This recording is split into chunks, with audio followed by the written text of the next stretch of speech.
Olá, turma, tudo bem? Vamos dar continuidade ao nosso conteúdo programático, tá? Vamos continuar a nossa viagem sobre o mundo mágico, tá? Da teoria do crime. Iremos falar agora sobre a legítima defesa. Mas o que vem a ser legítima defesa, turma? Ora, como bem preceitua, tá? O artigo 25 do nosso Código Penal, tá? Aquele que, usando moderadamente, tá? Os meios necessários, repele, tá? Injusta agressão, atual ou iminente, tá? A direito seu ou de outrem, tá? Então, age em legítima defesa aquele que defende, tá? Desde que usando os meios moderados, tá? Os meios necessários, tá? Ele repele, tá? Ele ataca, tá? Contra-ataca uma justa agressão, uma injusta agressão, tá?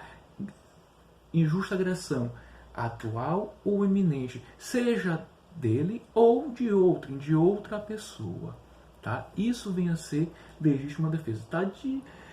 Expressamente está conceituado, tá? Lá no artigo 25 do Código Penal, tá? É interessante até nós lermos. Diz assim o artigo 25, turma. Entende-se em legítima defesa quem, usando... Entende-se em legítima defesa quem, usando moderadamente, tá? Dos meios necessários, repele injusta agressão, atual ou iminente, a direito seu ou de outrem. Tá?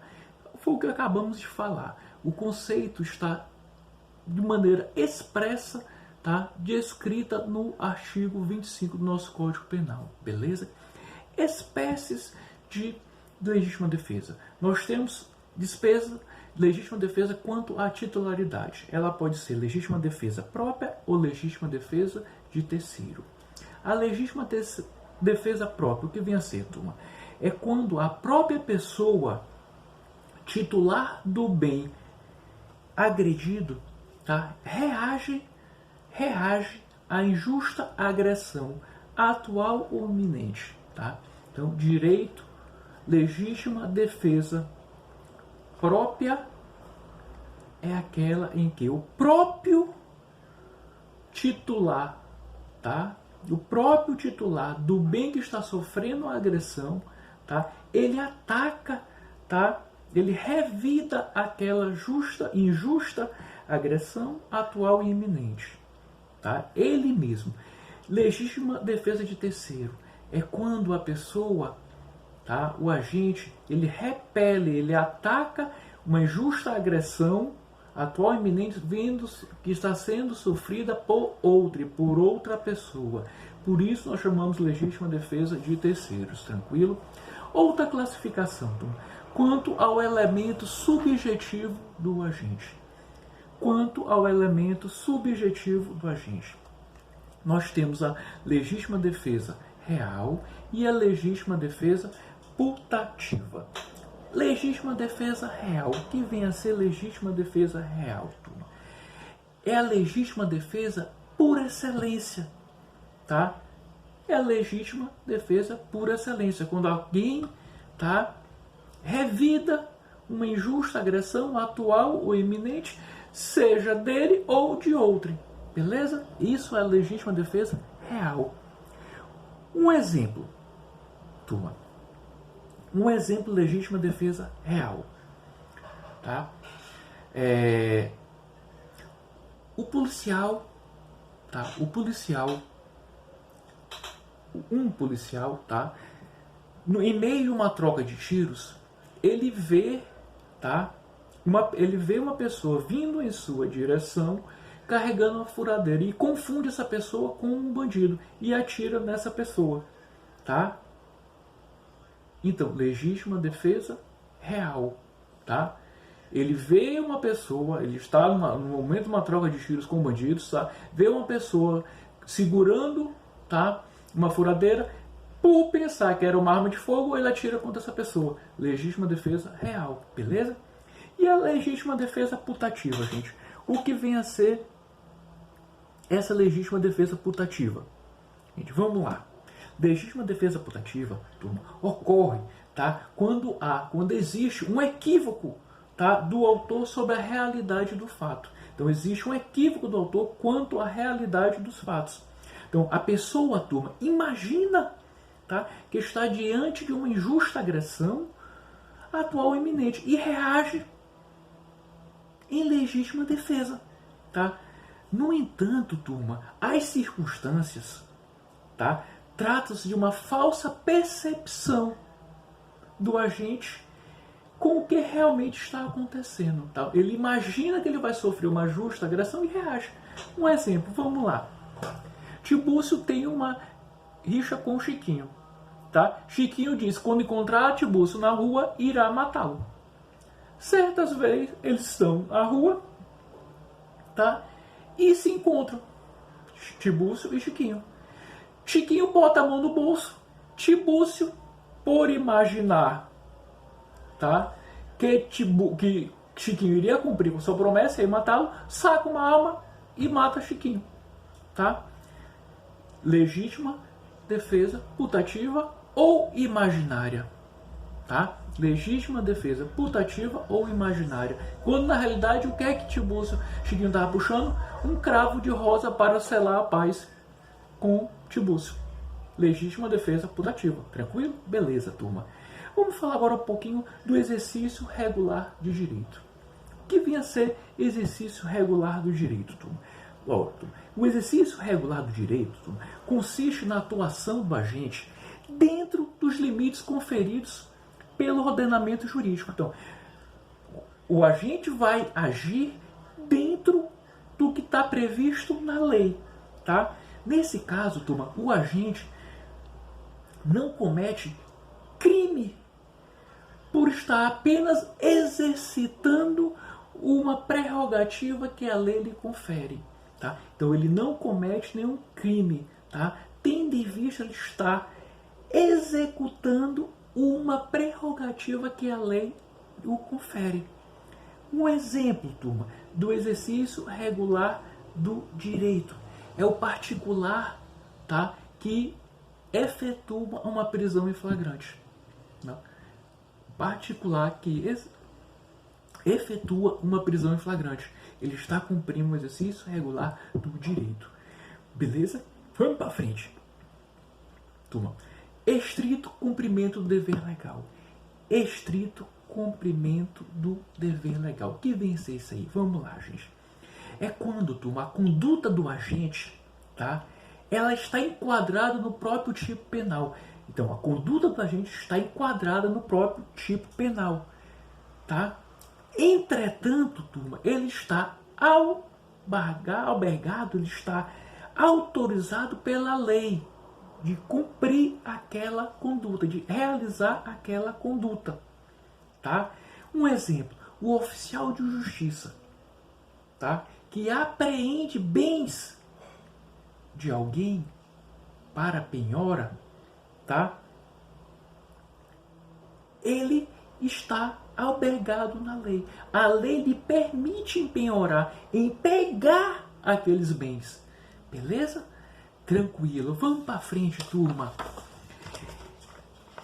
Consentimento do ofendido. O que é consentimento do ofendido? Gente, quando você consente algo, é o quê? Você permite algo, né? Permita que o cidadão haja daquela maneira. Então, consentimento do ofendido é quando o ofendido, a vítima, permite, tá, dá permissão ao sujeito, ao autor do crime, em lesar aquele bem jurídico que lhe pertence, tá? Beleza, ó. Outro, discriminantes putativas. O que vem a ser discriminantes putativas? Gente, discriminantes putativas ocorre, turma, quando o sujeito, por erro, tá, supõe estar presente, ele supõe estar, por erro, supõe estar presente os requisitos de uma excludente de ilicitude, tá? Discriminantes putativas é quando o sujeito, turma, erroneamente, tá, acredita estarem presentes, tá, requisitos de uma excludente de ilicitude, tá? Então, Trata-se, nesse caso, de uma excludente putativa, tá? Suposta, imaginária, beleza? Consequências dessas discriminantes putativas. Vamos lá. Se o erro for inevitável, tá? O agente fica isento da pena. Então, se o erro for inevitável, o agente fica isento da pena. Entretanto, se o erro for evitável, tá? Tendo sido esse erro derivado de culpa, ele irá responder por crime culposo, tá? Então, erro inevitável, isento de culpa. Erro evitável, se esse erro for em decorrência de uma culpa, ele vai responder pelo crime culposo, beleza? Turma, é interessante nós fazermos, tá? Elencarmos algumas diferenças entre o estado de necessidade e a legítima defesa. Vamos lá. Primeira diferença.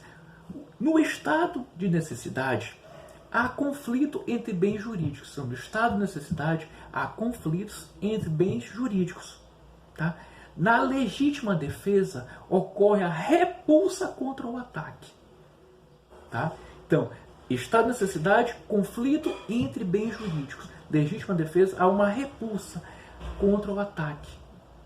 Um revide contra o ataque sofrido, beleza? Segunda diferença. No estado de necessidade, turma, o bem é exposto a risco. No estado de necessidade, há uma exposição a risco do bem. Na legítima defesa, o bem sofre a agressão atual e iminente. Então, estado de necessidade, exposição a risco. Legítima defesa, o bem sofre, tá, uma agressão atual e iminente, beleza?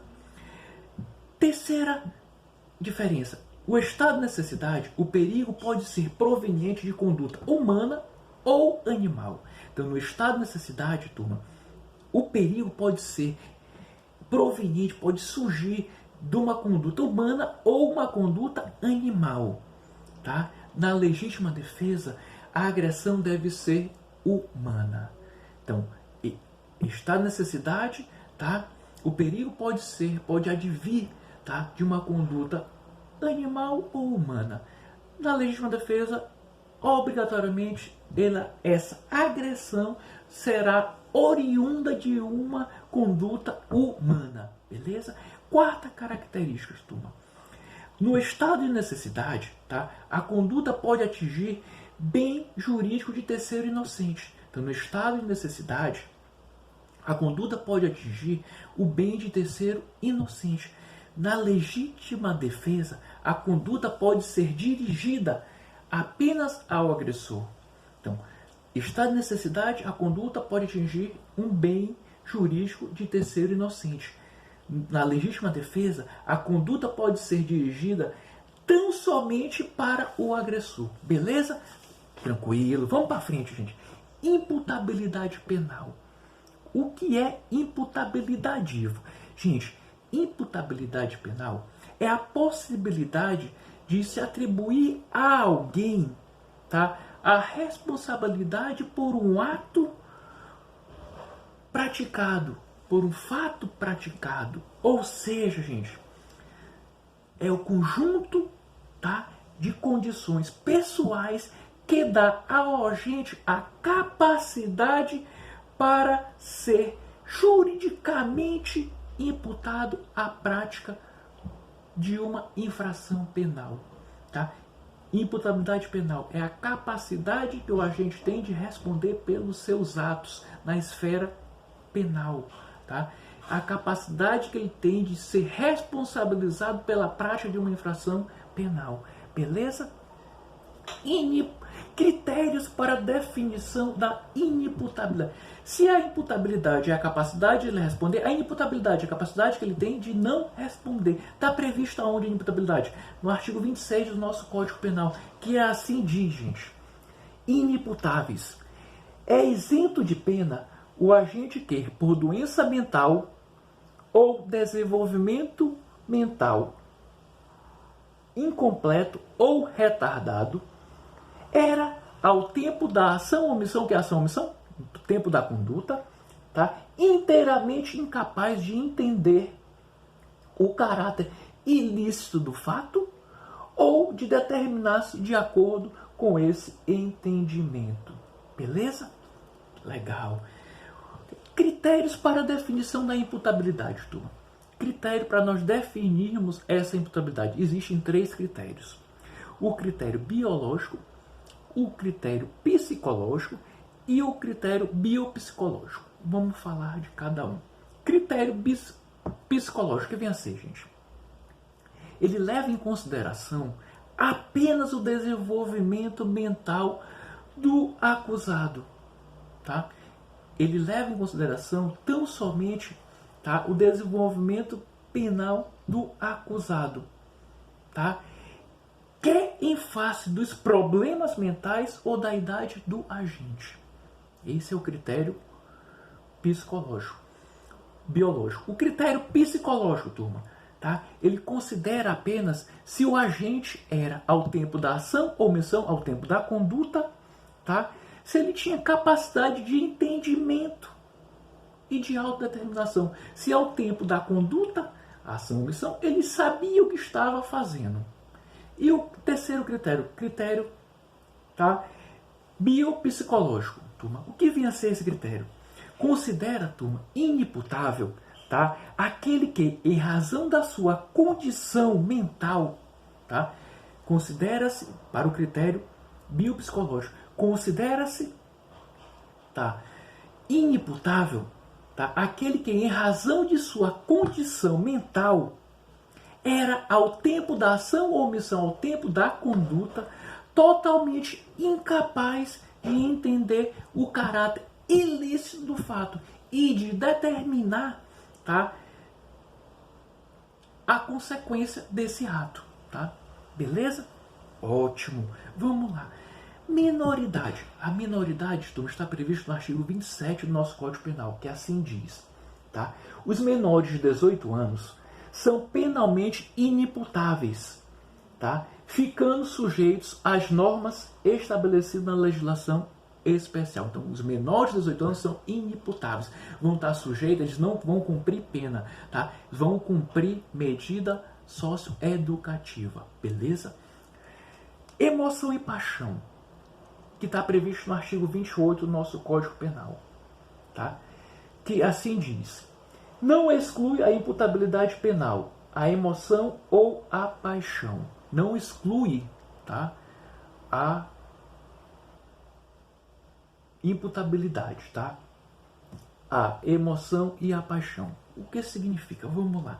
Emoção. O que é emoção, turma? Emoção, turma, é um estado súbito, tá?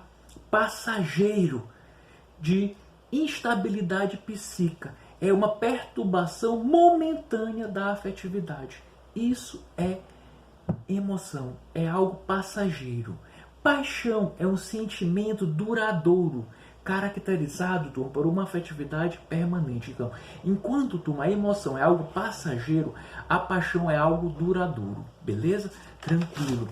Embriaguez também não exclui a imputabilidade, tá, gente? Embriaguez, tá? O que vem a ser embriaguez, gente? É uma, turma, intoxicação, tá, aguda e passageira provocada pelo álcool ou por substâncias de efeitos análogos, tá?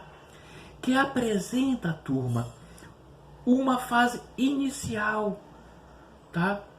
Passando pela depressão e sono, podendo levar ao coma. Então, quais são as fases, turma, da embriaguez? Nós temos 3 fases.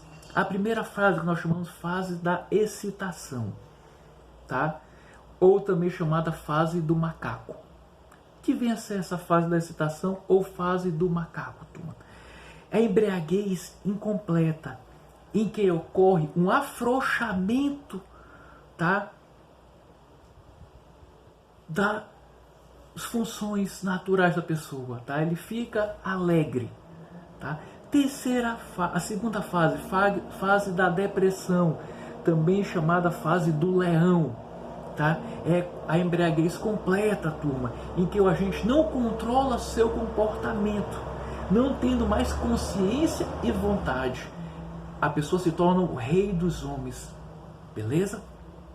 Terceira fase, fase da letargia, tá? Também chamada fase do porco, que é a conhecida, turma, como comatosa, tá? É a fase comatosa, em que o agente entra em sono profundo, não sabe mais o que faz, por isso nós chamamos a fase do porco, beleza? Dependência de substâncias entorpecentes, turma, tá? Dependência de drogas ou algo afins, tá? Potencial consciência da licitude, turma. O que significa isso? O cidadão sabe que está praticando um ato errado, um ato ilegal, beleza? Exigibilidade de conduta diversa. O que vem a ser exigibilidade de conduta diversa, gente? Verifica-se que o sujeito, turma, ele poderia pautar a sua ação, tá, em uma conduta ou em observância aos ditames legais. Mas mesmo assim, ele optou por fazer de maneira diversa, tá? Então, exigibilidade de conduta diversa. Ele poderia realizar a conduta seguindo os ditames legais, mas mesmo assim o fez de conduta diversa, tá? Temos duas espécies: a coação moral irresistível e a obediência hierárquica, tá? O que vem a ser coação moral irresistível, turma? Coação moral irresistível, gente, ocorre, tá, quando o agente é coagido a cometer um ilícito penal. Então, ocorre quando o agente é coagido a cometer um ilícito penal. Um exemplo, gente, tá? Quando um gerente de um banco, Tibúcio, gerente de um banco, tá, tem a sua família sequestrada, mantida em cativeiro, mantida como refém por um grupo de assaltantes, tá, visando, e ali ele é obrigado, tá, a colaborar com a realização do crime. Ele é obrigado a abrir o cofre daquela agência bancária, porque se não fizesse, os seus familiares seriam maltratados, seriam mortos. Coação moral irresistível, beleza? E a obediência hierárquica, que vem a ser a obediência hierárquica? Gente, nesse caso, afasta-se a culpabilidade, tá?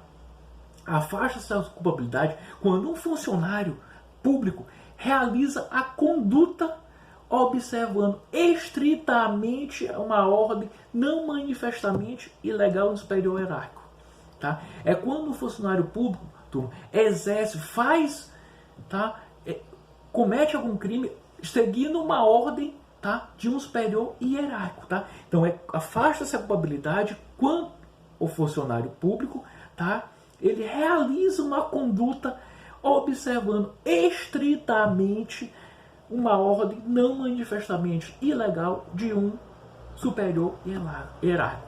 Beleza, turma? Tranquilo? Tá, beleza, então. Vamos parar por aqui. Até a próxima. Um abraço.